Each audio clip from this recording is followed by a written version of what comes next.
আসসালামু আলাইকুম। আপনারা দেখছেন দৈনিক প্রদীপ শিখা ইউটিউব চ্যানেল।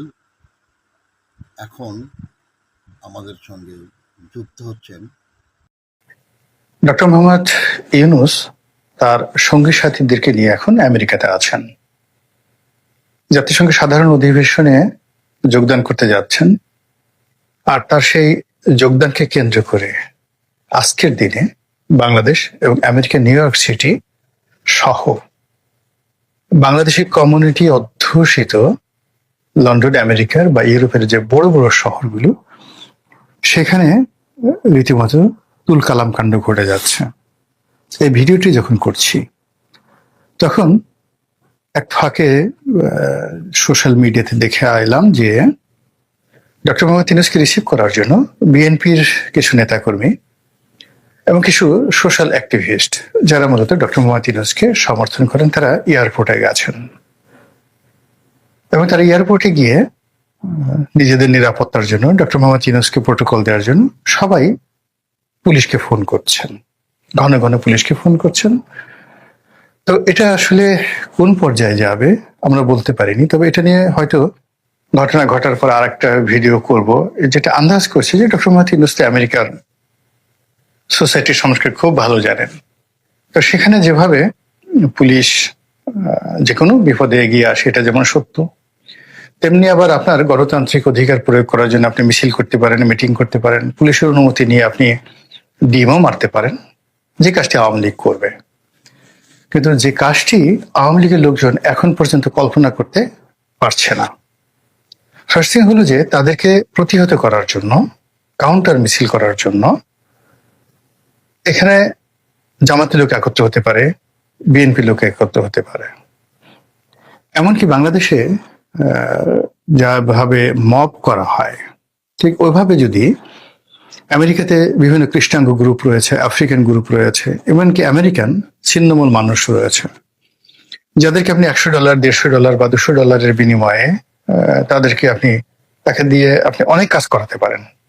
50 জন আপনি এরকম নিগ্রো, 50 জন এভাবে ছিন্নমূল আমেরিকান মাস্তান টাইপের, যারা বাংলাদেশের চাপাতি বাহিনীর মতো, তো তারা যদি রাস্তায় নামে, এরকম 100 জন লোক রাস্তায় নামে এবং এদেরকে ভাড়া করে পাওয়া যায়, এনিওয়ান ক্যান ডু ইট। তো তারা জাস্ট মব তৈরি করলো, এই ধর ধর ধর, মানে ইংরেজির লোক বাংলায় বললো ধর ধর ধর, এবং আওয়ামী লীগের লোকজনদেরকে তাড়া করলো। এরকম ঘটনাটা ডক্টর মোহাম্মদ ইউনূসের জন্য কোনো বিষয় না। এর কারণ হলো তিনি আমেরিকাতে গ্রামীণ ব্যাংক চালান। আমেরিকার অনেক স্টেটে তার গ্রামীণ ব্যাংকের অফিস আছে এবং বাংলাদেশে তার যে অফিস রয়েছে গ্রামীণ সেন্টার, এরকম আমেরিকাতে তার অফিস এবং ইনভেস্টমেন্ট কোনো অংশে কম নয়। প্লাস বাংলাদেশে তার যে কানেক্টিভিটি, তার সাথে আমেরিকাতে তার বিভিন্ন কানেক্টিভিটি অনেক বেশি। তিনি তো এর আগে আমেরিকাতে বিয়ে করেছেন, তার মেয়েও ওখানে থাকে, বেশ সুপরিচিত। তারপর Clinton, Hillary Clinton, Joe Biden, এই ডেমোক্র্যাটদের যত লোক আছে সব তার পরিচিত। এবং এই ডেমোক্র্যাট যে সংগঠন, এটার যে নেতাকর্মী যারা আছেন নিউ ইয়র্ক সিটিতে, ইজিলি তাদেরকে তিনি ভাড়া করতে পারেন। এবং আপনি জানেন ওয়াশিংটন পোস্টের মতো পত্রিকা তিনি বারবার পুরো পৃষ্ঠা জুড়ে যে বিজ্ঞাপন দিয়েছেন, তো তিনি এই কাজগুলো করতে অভ্যস্ত। কাজেই তাকে নিয়ে আজকের এই দিনে সত্যিকার অর্থে কে জিতবে, কে ঘটবে, কি ঘটবে, কে ঘটাবে, এই জিনিসগুলো এখনো পর্যন্ত কিন্তু বলা যাচ্ছে না। লন্ডনে আওয়ামী লীগের যে বিজয়টা হয়েছিল, সফলতা আওয়ামী লীগ পেয়েছিল, এর কারণ হলো ডক্টর মোহাম্মদ ইউনূসের কোনো প্রস্তুতি ছিল না। বিএনপি সেখানে তাকে সাহায্য করেনি। আর এইবার যেটা হচ্ছে, এনসিপি, বিএনপি, জামাত এবং ডক্টর মোহাম্মদ ইউনূসের ব্যক্তিগত যোগাযোগ সব মিলিয়ে আওয়ামী লীগের বিরুদ্ধে তারা শোডাউন করার চেষ্টা করবে। এবং এখানে যদি আওয়ামী লীগ জিতে যায়, তাহলে ডক্টর মোহাম্মদ ইউনূসের বাংলাদেশে ফিরে আসাটা খুব লজ্জাকর হয়ে পড়বে। আর যদি আওয়ামী লীগ হেরে যায়, তাহলে ডক্টর মোহাম্মদ ইউনূস বাংলাদেশে আসবেন, 5 বছর থাকবেন না 10 বছর থাকবেন, এটা তার দয়া মায়ের উপর নির্ভর করবে। এটা হলো যে আমি এই অল্প সময়ের জন্য সামাজিক মাধ্যমে ঢু মেরে যে দৃশ্য দেখলাম তার বর্ণনা। এখন মূল প্রসঙ্গে আসি। মূল প্রসঙ্গ হলো, ডক্টর মোহাম্মদ ইউনূস যখন যাচ্ছেন তখন বাংলাদেশের সার্বিক অবস্থা ভালো না। অর্থনৈতিক অবস্থা, রাজনৈতিক অবস্থা, নির্বাচনের পরিবেশ, সামাজিক বিশৃঙ্খলা, সব মিলিয়ে এরকম একটা ত্রাহি অবস্থা, মনে হচ্ছে যেন একটা তাসের ঘর, যে কোনো সময় এটা মানে যাকে বলা হয় যে কোনো কিছু ঘটতে পারে। তো সে অবস্থায় ডক্টর মোহাম্মদ ইউনূস যখন আমেরিকাতে যাচ্ছেন, তার বিরুদ্ধ পক্ষ বলার চেষ্টা করছেন যে তিনি আর আসবেন না, আপনারা তাকে চেনেন না, তিনি আর আসবেন না। আর এই সময়টাতে তার যারা প্রিয়জন আপনজন আমেরিকাতে বলতে গেলে সবাইকে তিনি নিয়ে গেছেন। তো সেখানে তাদেরকে H1 ভিসা ম্যানেজ করে তারপর তাদেরকে সেখানে এস্টাবলিশ করা, রাজনৈতিক আশ্রয় বা অন্য যে কোনো জিনিস আছে, এটা ডক্টর মোহাম্মদ ইউনূসের জন্য ওয়ান্টুর বিষয়। তো আসলে কি তিনি সেখানে থাকবেন বা থাকা সম্ভব, বা থাকলে দেশের কি লাভ হবে, তার কি লাভ হবে, আমাদের কি ক্ষতি হবে, আমাদের কি লাভ হবে, এই বিষয়গুলো নিয়ে খোলামেলা আলাপ আলোচনা না করে সবাই অভিশাপ দিচ্ছে যে এই মুহূর্তে বোধহয় ডক্টর মোহাম্মদ ইউনূসের শাসন শেষ হলেই আমরা বেঁচে যাই। আমি এখানে খুব বিনয়ের সঙ্গে দ্বিমত পোষণ করি যে এই ঘটনাটা আসলে আমরা যত সহজ সরল সমীকরণ করছি এভাবে হবে না। ডক্টর মোহাম্মদ ইউনূস ইতিহাসের একটা অপরিহার্য সময় এসেছেন। এখন তার আসার পেছনে ম্যাটিকুলাস ডিজাইন ছিল বা ছিল না, তারপরে এখানে সেনাবাহিনীর কু হয়েছে কি হয়নি, তারপর পেছনে তৃতীয় দেশের কোনো ডিপ স্টেট পলিসি ছিল কি ছিল না, এগুলো একেবারে অপ্রয়োজনীয় আলোচনা। বাস্তবতা হলো যে একেবারে সহজ সরল সাদা চোখে আমরা যেটা দেখেছি সেটি হলো মানুষ সেই 2014 সন থেকে ক্রমাগত ফুঁসছিল। এখানে ব্যক্তি শেখ হাসিনাকে নিয়ে অনেকের হয়তো দুর্বলতা আছে, বঙ্গবন্ধুকে নিয়ে আরো বেশি দুর্বলতা আছে, আওয়ামী লীগকে নিয়ে অনেকের দুর্বলতা আছে, শ্রদ্ধা আছে। কিন্তু বাস্তবতা হলো যে শেখ হাসিনার শাসনে যে সকল অলিগার তৈরি হয়েছিল, যে সকল মাফিয়া তৈরি হয়েছিল এবং যে সকল সিন্ডিকেট তৈরি হয়েছিল প্রশাসনে, বিচার বিভাগে, আইন অঙ্গনে, ব্যবসা বাণিজ্যে, পথে ঘাটে মাঠে, তারা মানুষের জীবনকে জাহান্নাম বানিয়ে ফেলেছিল। এক। 2 নম্বর হলো যে মানুষ এতটা মাহরুম এবং মজলুম হয়ে পড়েছিল যে তাদের আশ্রয় নেওয়ার মতো কোনো জায়গা ছিল না। যদি এখন সেটা আরো খারাপ অবস্থা হয়েছে, তবু সেই সময়ের ঘটনা মনে করুন যে আশ্রয় নেওয়ার মতো কোনো জায়গা ছিল না। ছাত্রলীগের চাপাতি বাহিনী আপনাকে ধাওয়া করেছে, ওসি প্রদীপ আপনাকে ধাওয়া করেছে, সালমান এফ রহমান আপনার সম্পত্তির উপর, আপনার স্ত্রী কন্যার উপর হাত দিয়েছে, কিংবা ডিজিএফআই, শেখ হাসিনার ডিজিএফআই, শেখ হাসিনার এনএসআই, শেখ হাসিনার ডিবি, তারা আপনাকে টার্গেট করেছে। ওই মুহূর্তে আপনি সান্ত্বনার জন্য জিকির করতে পারেন, আজকার করতে পারেন, আল্লাহর কাছে কান্নাকাটি করতে পারেন, কিন্তু এই জমিনে, বাংলার জমিনে, মানে পৃথিবীর কোথাও, এই বাংলাদেশে বসে পৃথিবীর কোনো শক্তি ছিল না শেখ হাসিনার সেই সিন্ডিকেটের বিরুদ্ধে একটা টু শব্দ করে। বোঝার চেষ্টা করুন, বাংলাদেশে আমেরিকার রাষ্ট্রদূত মার্শাল বার্নিকাট বুম বদিউল আলম মজুমদার সাহেবের বাসায় গেছে, তার গাড়ি ভেঙে দেওয়া হয়েছে। মায়ের ডাক নামক একটি প্রতিষ্ঠানের অনুষ্ঠানে গেছেন পিটার ডিহাস, আমেরিকান রাষ্ট্রদূত, তাকে অপমান করা হয়েছে এবং শেষমেশ তাকে ধাওয়া দেওয়া হয়েছে এবং তিনি প্রাণ ভয়ে সেখান থেকে পররাষ্ট্র মন্ত্রণালয়ে এসে আশ্রয় নিয়েছেন। এরপরে আমেরিকান রাষ্ট্রদূত সহ অন্যান্য রাষ্ট্রদূতের বডিগার্ড, পুলিশ প্রোটোকল প্রত্যাহার করে নেওয়া হয়েছে। তো সেখানে আমেরিকান রাষ্ট্রদূত তিনি যেখানে নিরাপত্তাহীনতায় ভুগেছেন, থানায় জিডি এন্ট্রি করতে হয়েছে এবং লোকজন তাকে অসহায়তা না হাসাহাসি করেছে, সেখানে আমজনতার অবস্থা কেমন ছিল, এটা হলো রিয়ালিটি। কোন রকম এটা নিয়ে এখন ইউনূস সাহেব পারছেন না, ব্যর্থ হয়েছেন, শেখ হাসিনা জমানার চেয়ে প্রত্যেকটা জিনিস খারাপ হয়েছে, এটা সত্য, কিন্তু আগের জমানাটাকে তো স্বীকার করতে হবে। এবং এটার প্রেক্ষিতে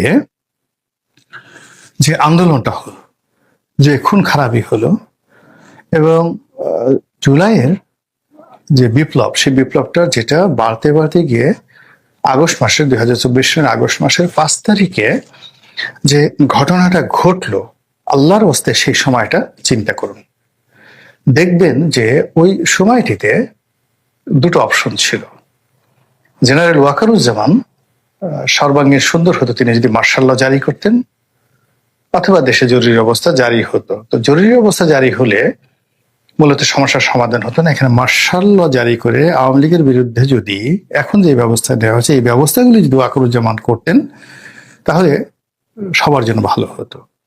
এটা ছিল একটা অপশন। কিন্তু যখন সেনাবাহিনী ক্ষমতা না নেওয়ার সিদ্ধান্ত নিল, রাজনৈতিক দলগুলো জাতীয় সরকার গঠন করতে রাজি হলো না, তখন ডক্টর মোহাম্মদ ইউনূসের দায়িত্ব গ্রহণটা it was the finest and best choice. এবং ওই মুহূর্তে সেই আগস্ট মাসের 8 তারিখ তিনি যখন প্রধান উপদেষ্টা রূপে শপথ নিলেন, তখন ভারতের সঙ্গে বাংলাদেশের যে সম্পর্ক, আমেরিকার সাথে যে সম্পর্ক, ওটা ডক্টর মোহাম্মদ ইউনূসের মতো একজন আন্তর্জাতিক খ্যাতিসম্পন্ন ব্যক্তি না হলে ওই সময়টিতে আমরা হয়তো রক্ষা পেতাম না। সিভিল ওয়ার শুরু হয়ে যেত। এমনকি সামরিক শাসন দিয়েও 7 দিন সামরিক শাসন রাখা যেত না, পাল্টা কু হতো। এবং খালেদ মোশাররফের মতো যাকে বলা হয় জেনারেল ওয়াকরুজ্জামানকে মরতে হতো, কোনো সন্দেহ নাই। তো সেই জায়গাটাতে ডক্টর মোহাম্মদ ইউনূস এসেছেন এবং ওটা ছিল এ গিফট ফ্রম অলমাইটি আল্লাহ, আল্লাহর পক্ষ থেকে একটা উপহার। এখন সেই উপহারটা আমরা ব্যবহার করতে পারিনি, ডক্টর মোহাম্মদ ইউনূস ব্যবহার করতে পারেনি, এটা ভিন্ন একটা প্রসঙ্গ। কিন্তু বাস্তবতা হলো যে ওই সময়টাতে এর চেয়ে আর ভালো কিছু অপশন ছিল না। এখন গত 1 বছরে ডক্টর মোহাম্মদ ইউনূস তার সঙ্গী সাথীরা যে কর্মকাণ্ড করেছেন, তাতে করে শেখ হাসিনার জমানাতে যে ক্ষতগুলো তৈরি হয়েছিল, যে গর্তগুলো তৈরি হয়েছিল, যে বিভাজন তৈরি হয়েছিল, সমাজ যেভাবে সহিংস হয়ে পড়েছিল, সেটা আরো এখন বহুমাত্রিক হয়ে গেছে। প্রতিটি সমস্যা আগের চাইতে কয়েক গুণ বেড়ে গেছে। আর আগে সমাধানের যতটুকু সুযোগ ছিল, যেমন আপনার যদি পুলিশে কোনো বড় কর্তা থাকতো, ডিজিএফআইতে যদি কেউ আপনজন থাকতো, আওয়ামী লীগের কোনো নেতার সঙ্গে আপনার ভালো সম্পর্ক থাকতো, আপনি কিছুটা হলেও রিলিফ পেতেন। কিন্তু এখন স্বয়ং ডক্টর মোহাম্মদ ইউনূস, হাসনাত, সার্জিস কিংবা মির্জা ফখরুল, মির্জা আব্বাস, জামাতের আমির, আপনি যান না কেন, মানে কেউ আপনাকে এই কমপ্লিট সলিউশন অ্যান্ড রিলিফ দিতে পারবে না। পুরো অবস্থাটা চলে গেছে। ফলে মানুষ ওই শেখ হাসিনাকে যেভাবে তাড়ানোর জন্য অভিশাপ দিতেন, যেভাবে তার বিরুদ্ধে ন্যারেটিভ তৈরি করতেন এবং বলতেন যে কি হবে না হবে পরে দেখা যাবে, আগে যাক।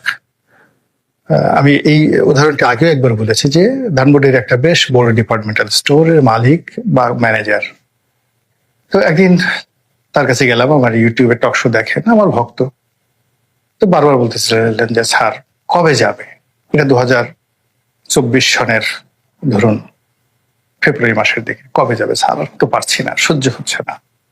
আমি বললাম যে এখানে আপনি কতদিন ব্যবসা করেন? স্যার প্রায় 40 বছর। তো আমি বললাম যে আপনার এই দেখবেন যে শেখ হাসিনা যদি চলে যায়, এমন অবস্থা তৈরি করেছে আপনার এই দোকান লুট হয়ে যাবে, আপনি এখানে বসতে পারবেন না। আর দোকান যদি লুট নাও হয়, বেচা কেনা বন্ধ হয়ে যাবে এবং আপনি যে সকল লাক্সারি আইটেম বিক্রি করেন একটাও বিক্রি করতে পারবেন না। তো বলে যে যাক স্যার, এই দোকান পুড়ে যাক, জ্বলে পুড়ে ছারখার হয়ে যাক, কিন্তু শেখ হাসিনা চলে যাক। সেই একই মানুষ মাস 6 আগে তার সঙ্গে দেখা হলো, দোকানে বসে আছেন কর্মচারী সহ, কোনো বেচা কেনা নাই, মুখ গম্ভীর। আমি বললাম যে কি ব্যাপার? স্যার আর পারছি না। আমি বললাম যে কেন, আপনি তো বলেছিলেন যে এই অবস্থা। তো বলে স্যার তখনের জন্য সেটা বলেছিলাম, কিন্তু এখন যে অবস্থা তৈরি হবে এটা তো কল্পনার মধ্যে ছিল না, এখন তো আরো খারাপ অবস্থা। ফলে কি হলো, শেখ হাসিনার জমানাতে সে আশা করেছিল তার দোকানটা যদি জ্বালিয়ে পুড়িয়ে ছারখার করে দেওয়া হয় তবু শেখ হাসিনা চলে যায়। তো ওই যদি তার মন মানসিকতা হয়, তাহলে এখন পরিবর্তিত অবস্থাতে সেই ভদ্রলোক কি চিন্তা করছেন যে কোনো মূল্যে ডক্টর মোহাম্মদ ইউনূস চলে যাক। এইভাবে দেশের লক্ষ লক্ষ কোটি কোটি মানুষ এই ন্যারেটিভ কিন্তু তৈরি করে ফেলেছে। এখন তিনি চলে গেলে সামরিক শাসন আসবে, নির্বাচনে জাতীয় সরকার হবে নির্বাচন করার জন্য, তত্ত্বাবধায়ক সরকার হবে না, কি হবে ডাজ নট ম্যাটার। মানুষ এত কিছু চিন্তা করছে না। আমাদের দেশের মানুষ হঠাৎ করে যেভাবে উত্তেজিত হয়, তিনি চলে যাক। কিন্তু তিনি যদি চলে যান, সত্যিকার অর্থে তিনি যদি না আসেন, তাহলে বাংলাদেশে যে ভয়ানক একটা পরিস্থিতি তৈরি হবে, যেটি 1000 বছরে আপনি এইরকম ইতিহাস খুঁজে পাবেন না। কাজেই আমি অন্তঃস্থল থেকে আমি মনে করি যে ডক্টর মোহাম্মদ ইউনূসের প্রত্যাবর্তন অবশ্যম্ভাবী, তার ফিরে আসতে তাকে হবেই, এবং আল্লাহ যেন তাকে ফিরে আনেন, এই জন্য দোয়া করছি। বলা যায় না মানুষ কার কি মনে আছে, বলা যায় না। দ্বিতীয়ত হলো যে তার যে ট্রানজিশনটা, সেটা অন্তর্বর্তী থেকে তত্ত্বাবধায়ক হোক বা তিনি নির্বাচন অনুষ্ঠান করে যারা নির্বাচিত হলে তাদের হাতে ক্ষমতা দেন, এই পুরো জিনিসটা যেন শান্তিপূর্ণ হয়। আদারওয়াইজ যে বিশৃঙ্খলাটা তৈরি হবে, অর্থাৎ ওনার যদি অশান্তিময় বিদায় হয় এবং পরিবেশ পরিস্থিতি যদি নিয়ন্ত্রণের বাইরে চলে যায়, সেটা যে কোনো ফর্মে হোক না কেন, এটা অতীতের যে ক্ষয়ক্ষতি, ঠিক আছে না, জমানাতে হয়েছে, এর সাথে জমানাতে হয়েছে, 2006-তে হয়েছে। আপনি খেয়াল করুন 75-এর 15 আগস্ট বঙ্গবন্ধুর হত্যাকাণ্ডের পরে সারা বাংলাদেশ যাকে বলা হয় স্তব্ধ হয়ে গেছিল, কিন্তু রাজনৈতিক প্রতিহিংসা ক্ষয়ক্ষতির পরিমাণটা কিন্তু ছিল না। একটা ঘৃণা ছিল, কিন্তু এখন যেভাবে হচ্ছে তার 1000 ভাগের 1 ভাগ ছিল না। সত্তার সাহেবের পতনের পরে এরশাদ সাহেব ক্ষমতা এলেন, মার্শাল ল দিলেন। ক্ষয়ক্ষতির কথা চিন্তা করেন, এখনকার তুলনায় এটা নস্যি, কিন্তু 75-এর তুলনায় বেশি ছিল। আওয়ামী লীগের উপর, মানে বিএনপির উপর, নেতাকর্মীদের উপর অনেক জুলুম অত্যাচার হয়েছে। আবার এরশাদের পতনের পরে সত্তার সাহেবের যে ট্রানজিশন, তার সাথে অনেক বেশি ক্ষয়ক্ষতি জাতীয় পার্টির নেতাকর্মীদের হয়েছে। এইভাবে যতবারই ক্ষমতার পালাবদল হয়েছে এবং অশান্তির মধ্যে হয়েছে, বিশেষ করে 111-এর সময় কোমর ভেঙে গেছে।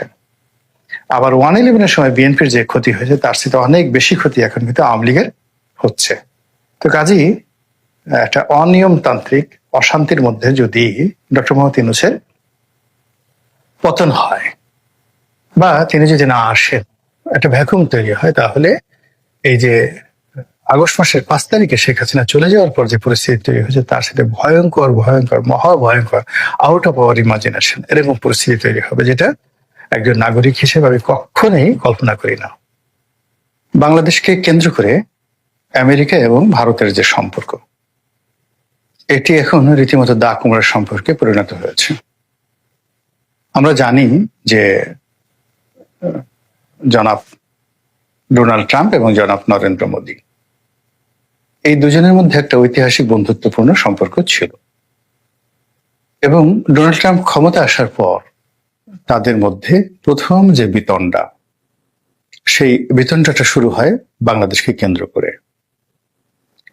আপনারা জানেন যে বাংলাদেশে যা কিছু হচ্ছিল ভারতের ইঙ্গিতে, এবং ডোনাল্ড ট্রাম্প ক্ষমতা আসার পর যে তার পূর্বসূরি মিস্টার বাইডেন বাংলাদেশের কর্তৃত্ব সরাসরি নিজের হাতে নিয়েছিলেন, এবং মার্কিন যে ডিপ স্টেট পলিসি হয়েছিল, সেই ডিপ স্টেট পলিসি অনুযায়ী মিস্টার ডোনাল্ড লু থেকে শুরু করে অন্যান্য যারা, মিস্টার পিটার ডি হাস সহ আরো যে সকল নাম ইদানিং আসছে, তারা এবং তাদের দোসররা সবাই মিলে যেভাবে একেবারে ভারতের কর্তৃত্ব অস্বীকার করে শেখ হাসিনা সরকারকে উৎখাত করেছিল, তা নিয়ে শুরুর দিকে মিস্টার ডোনাল্ড ট্রাম্প বেশ বিরক্ত ছিলেন, এবং তিনি আগামীতে কোনো ডিপ স্টেট পলিসি চলবে না, এরকম একটা মতবাদ তিনি দিয়েছিলেন।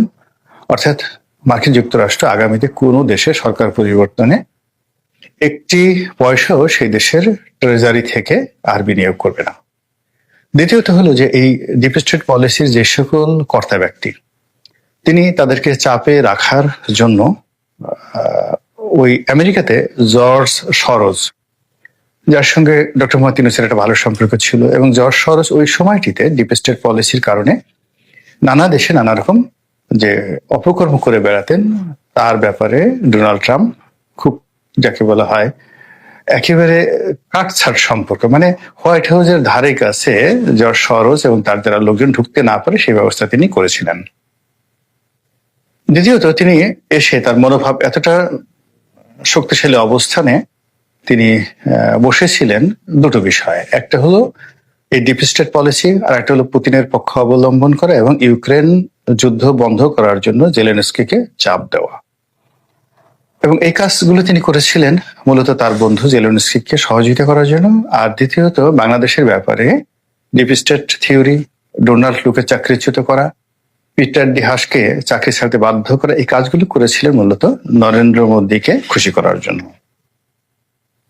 কিন্তু মার্কিন রাষ্ট্র ব্যবস্থা এতটা শক্তিশালী, সেখানে আসলে যে কোনো একটা সরকারি সিদ্ধান্ত বা রাষ্ট্রীয় সিদ্ধান্ত এটা রাতারাতি ইচ্ছে করলে কোনো প্রেসিডেন্ট বন্ধ করে দিতে পারেন না। আমেরিকার ইতিহাসে দুজন খুব বিখ্যাত প্রেসিডেন্ট ছিলেন, জন এফ কেনেডি এবং মিস্টার বিল ক্লিন্টন। এরা দুজনেই যুদ্ধ বিরোধী ছিলেন, কিন্তু যুদ্ধবিরোধী থাকা সত্ত্বেও তারা কিন্তু পৃথিবীর যুদ্ধ বন্ধে তেমন কোনো গুরুত্বপূর্ণ ভূমিকা পালন করতে পারেননি। এমনকি মিস্টার ওবামার মতো শান্তিপ্রিয় প্রেসিডেন্ট রাষ্ট্র ক্ষমতায় থাকতেই পাকিস্তানের অ্যাবোটাবাদে সেই মার্কিন যুক্তরাষ্ট্র হামলা চালিয়ে ওসামা বিন লাদেনকে খুন করেছিল। এটা হবে মার্কিন পলিসি। অন্যদিকে একবার তেলের যে সিন্ডিকেট, তেল গ্যাসের যে সিন্ডিকেট, সেই সিন্ডিকেট ভেঙে দেওয়ার জন্য আমেরিকার ইতিহাসের সবচেয়ে শক্তিশালী এবং সফল প্রেসিডেন্ট মিস্টার রোনাল্ড রিগান তিনি একটি পদক্ষেপ নিতে যাচ্ছিলেন, আর অমনি তার উপর আততায়ী গুলি চালায়। মানে একটা সতর্ক, তাকে ইচ্ছে করলে মেরে ফেলা যেত, কিন্তু না মেরে তাকে ভয় দেখানোর চেষ্টা করা হয় এবং মিস্টার রোনাল্ড রিগান তিনি ভয় পেয়ে যান। তো একইভাবে ধরুন এই যে ডোনাল্ড ট্রাম্প, তিনিও কিন্তু তার সাধ্যমতো চেষ্টা করেছেন। ইতিপূর্বে আপনারা জানেন করোনার সময়টাতে তিনি যখন প্রেসিডেন্ট ছিলেন, তিনি বুঝেছিলেন যে এটা একটা ফাঁদ বিশ্বকে ঠকানোর, এবং কর্পোরেট হাউসগুলো সারা পৃথিবীর মানুষকে ভয় দেখে ট্রিলিয়ন ট্রিলিয়ন ডলার ব্যবসা করার জন্য যে একটা ফাঁদ পেতেছে, এই ফাঁদের সঙ্গে চীন এবং আমেরিকার কিছু কোম্পানি জড়িত। তো এই কারণে তিনি সরাসরি বললেন যে এটা কোনো রোগ না, একটা ভুয়া, আমি কোনো টিকা ঠুকা কিচ্ছু নেব না। ফলে কি হলো, তাকে কৃত্রিম ভাবে জীবাণুর আক্রমণ তার শরীরে ঘটানো হলো।